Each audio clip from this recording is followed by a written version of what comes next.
Reality set in for him after he'd have to borrow money just to buy food. When you say you was broke, you had like $0 broke? I had to borrow money to get my kids Burger King. What's the most you ever had in the bank at one time? 40 million. However, T-Pain was lucky to get away with a 40 loss million! of What it is, guys? It's your boy Blasphemous HD, and today we are here to check out a video you guys have been sending to me in the Discord DMs. Rappers who went broke in the stupidest ways.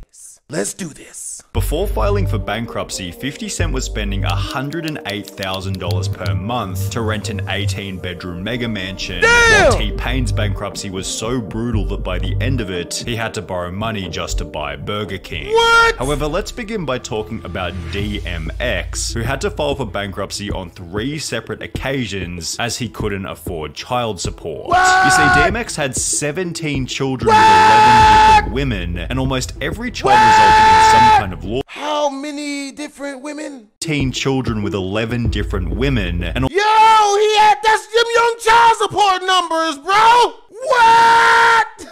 Yo, cause I be telling people I have 11 different kids by 17 different women. Bro, that's young child support numbers. almost every child resulted in some kind of lawsuit or child support requirement. Yep, there it For is. example, DMX was sued for $1.5 million worth of child support in 2008 after a genetic test confirmed that he was the father of a previously unclaimed baby, which when combined with his declining music career, resulted in his first bankruptcy filing. 4 years later in 2012, DMX was sued by a different ex-partner for a further $1 million worth of child support, and a year after this lawsuit, he'd file for bankruptcy a second time. His third bankruptcy would occur in 2016, during which it would be discovered that DMX had racked up a further $1.7 million worth of unpaid child and family support, which accompanied $950,000 in bank debt and $1.7 million worth of tax debt. Since he had $0 in his bank account, DMX was sentenced to 6 months in prison for the child support, a further year in prison for the unpaid taxes, and was also ordered to pay the government $2.29 million in restitution after he was released from his time behind bars. However, DMX never had the chance to pay the amount back in full, as he'd die in April 2021, and despite his extensive family tree, DMX never wrote a will, meaning that his family was still involved in money-related legal battles even after he was dead and buried. Tiger was certainly better at managing his child support payments, although he definitely had a weakness when it came to luxury spending. After cultivating his career as a successful rapper, Tiger's name entered news headlines after he'd purchased a $200,000 Mercedes Maybach for his girlfriend, while being $480,000 behind in rental payments on a luxury Malibu home.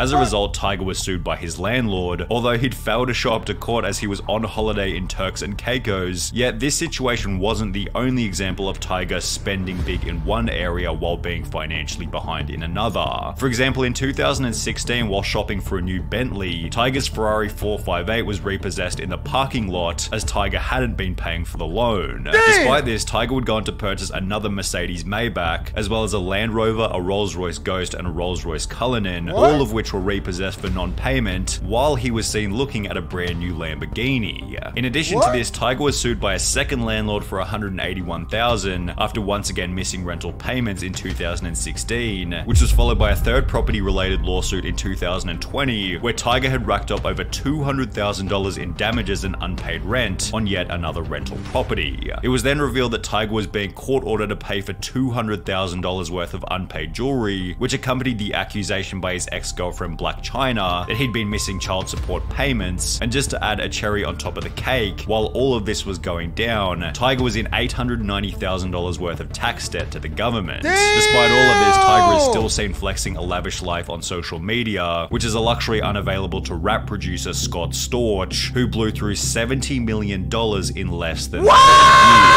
Scott had earned this money by producing for some of the biggest names in music, including Kanye West, Dr. Dre, and Jay-Z. Yet What? $70 million? Oh, shit! No! The money! Don't give it back! Scott Storch's insane net worth began to diminish after he'd purchased an insane supercar collection, 30 cars, including Bugattis and Ferraris and all that kind of stuff, as well as a $10.5 million mansion car, where he housed more than 20 staff, including a boat captain, just in case he wanted to go out on his yacht. 2 cars at most! On full-time staff? Yeah. In case you want to take the boat out? Yeah. And the boat was how many bedrooms? 7, 7-bedroom boat. What? Worth about how much? 20 million. What? Scott went on to explain just how much this lifestyle was costing him. My monthly overhead for my household employees was somewhere in the neighborhood of $1 million a month I was spending. And if he continued to work, there wouldn't have been any problems, although this isn't what he would do. It went from me working and delivering to doing drugs and not going to the studio. I just stopped working, and then I got depressed and jaded. As mentioned, Scott stopped making music and instead began to get addicted to the nightlife in Miami. And with no money coming in plus $1 million a month going out, it was only going to be so long before Scott hit zero. Yep. By 2009, just 3 years after having a net worth of $70 million, Scott had filed for bankruptcy. 6 years later, Scott would file for bankruptcy a second time, claiming to have a grand total of $3,600 of assets to his name, $100 in cash, $500 in clothing, and a $3,000 watch. Most shocking, his music companies are valued at $0, and in 2014 he made a grand total of only $10,000. What? Throughout this hardship, Fat Joe was one of the only rappers to keep their friendship with Scott, possibly because Fat Joe went through a similar situation himself. Fat Joe had earned $1.18 million in 2007, $1.28 million in 2008, $265,000 in 2009, and $630,000 in 2010. However, despite having made this $3.3 million in only 4 years, Fat Joe failed to pay taxes on it. He was able to come up with $718,000 and had also done extensive charity work. However, this wasn't enough to satisfy the judge, who sentenced Fat Joe to 4 months in prison. Damn. Despite taking personal responsibility for his actions by stating, "There was a lot going on in the years that I didn't file my taxes, but it was my responsibility," less than 4 years later, Fat Joe entered news headlines again after the IRS revealed that he still owed them $1.1 million in taxes. However, this number was absolutely nothing in comparison to Fat Joe's friend Lil Kim,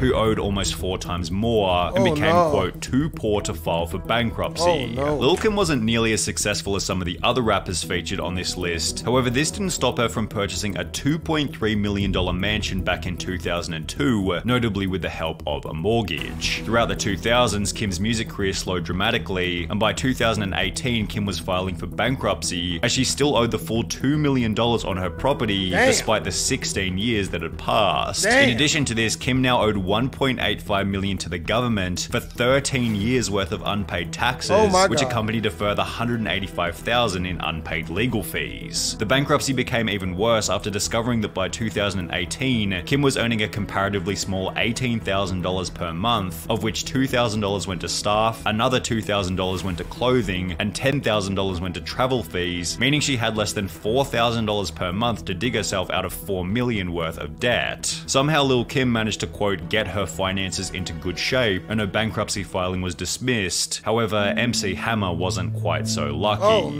Despite having the 5th best-selling hip-hop album of all time, which sold 17 million copies and featured songs such as You Can't Touch This, MC Hammer wasn't able to stay out of financial trouble. He bought more than 17 luxury cars, a private jet, 2 helicopters, and 21 racehorses. Some of the horses were valued at around $1 million. Most of his expenses, however, were on his home. He bought a property in Fremont, California for $12 million and spent another $30 million on renovations to turn it into his dream home. He added a bowling alley, basketball court, baseball field, recording studio, movie theater, 17-car garage, tennis courts, and 2 swimming pools to the 40,000 square foot mansion. One of the pools was shaped like his signature baggy pants that came to be known as Hammer Pants. He added several marble statues of himself throughout the property and installed a gold hot tub in his bedroom. And to keep everything running smoothly, he employed a staff of nearly 200 people on the property, which cost him an estimated $500,000 a month. Unsurprisingly, less than 5 years later, MC Hammer had filed for bankruptcy, at which point it had been revealed that he hadn't only spent his entire $70 million fortune, but had also taken on a further $13 million in loans, which had been borrowed from over 200 different lending institutions. Good Lord. Despite having spent a total of $42 million on his California dream home, the property resold for only $6.5 million. However, if we're on the topic of expensive homes being repossessed repossessed by the bank, we need to talk about Birdman, who's ranked as the 15th richest rapper in the world with a net worth of $110 million. Good lord. But this is what makes Birdman's story unique. If he was worth over $100 million, why was his Miami mansion being repossessed by the bank for non-payment? Birdman had purchased the home back in 2012 for $14.5 million, yet by 2017 a foreclosure suit had been filed by the bank, and quote, all personal items within the home, including platinum records gracing the walls, a pool table and dozens of pairs of shoes, were all confiscated and placed in storage. The mansion was eventually sold by the bank for $10.85 million in July 2020. However, Birdman's lawyer has come out to explain the foreclosure, stating that it was the result of illegal loan terms set by the bank, so perhaps take Birdman's bankruptcy with a grain of salt. However, there's no ambiguity around how T-Pain went broke, as he's now come on multiple podcasts to explain just how brutal his bankruptcy was. T-Pain had built up a net worth of over $40 million at his peak in 2007, with all of his closest rap friends advising him that as long as he kept rapping, the money would keep on coming in. Everybody before me that I had to look up to, they were just like, no, this is great. Once you start rapping, it's just money all the time. Nothing bad's ever gonna happen. Your family's not gonna come after you. Just rap, and it's just girls and swimming pools after this. Did he say his family would never come after him? It really be like that too, bro. Friends and family, man, they'll definitely come after you. Rapping, the money would keep on coming in. Everybody before me that I had to look up to, they were just like, no, this is great. Once you start rapping, it's just money all the time. Nothing bad's ever gonna happen. Your family's not gonna come after you. Just rap, and it's just girls and swimming pools after this. For this reason, his spending began to get out of control. I bought my Bugatti. You bought it for $2.1 million. $2.1 million. And then you, very shortly thereafter, you sold it for, all they gave you was $800,000. Yeah. So it was like renting a car for $1.3 million. Yeah. With the purchase of his Bugatti accompanying a $400,000 chain and houses for his workmates. I got this house I want to get. I got this other house for my assistants and, you know, all my runners and my producers and stuff. So we bought a house after that, and we just started going crazy with the money. I wasn't paying attention to it. Which was extra bad, as T-Pain never even checked in on how much money he had. I didn't want to know because I was led to believe that this is just it's only gonna grow. Because these rappers told me that I'm just gonna make money forever. It's just gonna keep going up and up. In the process, T-Pain began to create less music, and within a few years, his accountant was advising him that he was almost out of money. My accountant was like, dude, you're like out of money. And I was like, no, I'm not. And while T-Pain seemed confident that he had plenty of cash left, reality set in for him after he'd have to borrow money just to buy food. When you say you was broke, you had like $0 broke? I had to borrow money to get my kids Burger King. What's the most you ever had in the bank at one time? 40 million. However, T-Pain was lucky to get away with a loss of only 40 million, as the final person on our list makes this number look like loose change. 50 Cent. 50 didn't only release the 10th best-selling American hip-hop album of all time, but he also made over $100 million on a vitamin water investment, plus a further $78 million from a luxury underwear deal. Damn! In the late 2000s, 50 Cent made an estimated $300 million in only 2 years. So when he announced that he was filing for bankruptcy in mid-2015, with debts totaling over $32 million, the entire world was thinking the same thing. How did this happen? Well, after 50 Cent uploaded a sex tape with Rick Ross's girlfriend, 50 was successfully sued for $7 million, which accompanied another court order for 50 Cent to pay $17 million to a headphone manufacturer after one of their collabs went sour. 50 Cent's clothing company G-Unit Clothing then fell out of the spotlight, which accompanied the closing of his movie company G-Unit Productions, as well as his boxing company SMS Promotions. Throughout the whole process, the global financial crisis had taken a toll on the value of 50 Cent's investments, and by 2015 he was earning a comparatively small $185,000 per month. You could certainly argue that this was enough for 50 to get back on his feet. However, $108,000 of this monthly income was going toward an 18-bedroom mega mansion, while the remaining $77,000 was going toward menial expenses such as his gardener, with bankruptcy documents revealing that 50 Cent still owed money to his stylist, fitness coach, and even his barber. Despite this, he began to troll on social media with posts such as this one, spelling out the word broke with $100 bills, and within 2 years, 50 Cent had paid back $23 million worth of his $32 million debt. 50 Cent eventually got back to zero, and according to Google, has built up a net worth of $40 million over the last 5 years. Good lord.